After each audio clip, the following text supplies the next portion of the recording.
Today, I'm gonna use the scientific method to let you know what is the best Lisbell build. Scouring the internet, I found two main ways to play Lisbell. Each playstyle requires a different build.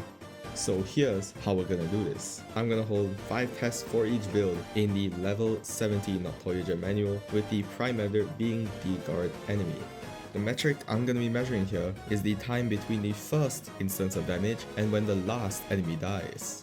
All times will be recorded in a table. After all tests are done, the average time is taken as the final result. Just getting this out of the way, the Intron level is 2. The weapons I will be using are Wayne Wraith and Express Duo. This is because they both have skill damage. But without further ado, we start with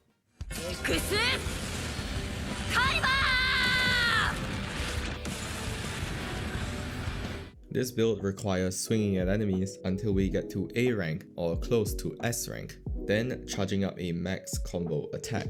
Knowing this, what considerations do people normally build around? If we scroll over to Lisbell's stats page, we can see that both the initial and per tick mana cost for the heavy attack scales off skill efficiency.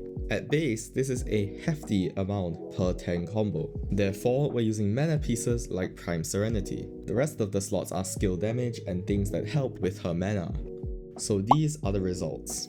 Using a function, the average time this build needs to kill 100 enemies is 62.6 seconds. This is not bad, but we don't know its true value unless compared with another build. Therefore, we jump to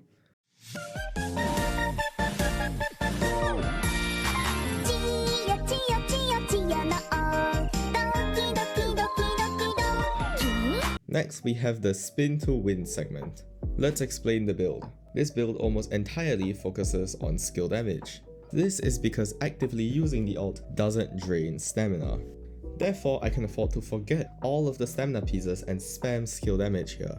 Then what is the playstyle? Not much actually. Just swing and don't use the slam attack. This was considerably harder than the mana build segment to record, as I kept making stupid mistakes like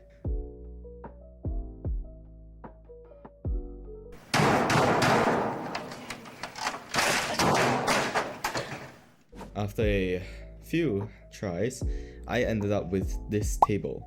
Overall, the build performed worse than the Excalibur build, with a 12.8 second difference. I think this is because you can stack up combo really quickly with all the adds, resulting in you being able to pop more max rank Excalibur slams. This would lead to an overall damage increase. But there's one more thing we need to cover, therefore we jump to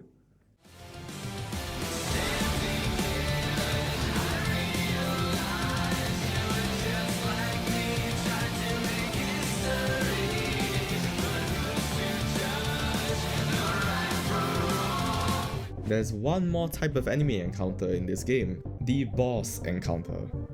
So here's how I'm gonna conduct these tests. I'll be pitting Lisbell solo against the Sibyl boss and recording the time taken to kill the boss. As we can see, we clearly have a winner. The Excalibur build lost by a whole 37 seconds. But why? Firstly, during boss encounters, there is only one target for you to kill. As a result, you build up combo extremely slowly. This would lead to you getting A rank slower and launching less Excalibur attacks. On the contrary, if you are spinning, you can take advantage of the damage boost you get at high combo levels. You also have little to no gaps in your damage, leading to you dishing out constant DPS. But there's another risk that Sibyl doesn't present that other bosses might. See, some bosses are mobile, meaning they can run from your attacks. With this Excalibur build, you stand still while charging. This means that there's a chance that the mobile boss might leap out of the attack range while you are charging, making it so that you just miss the attack entirely.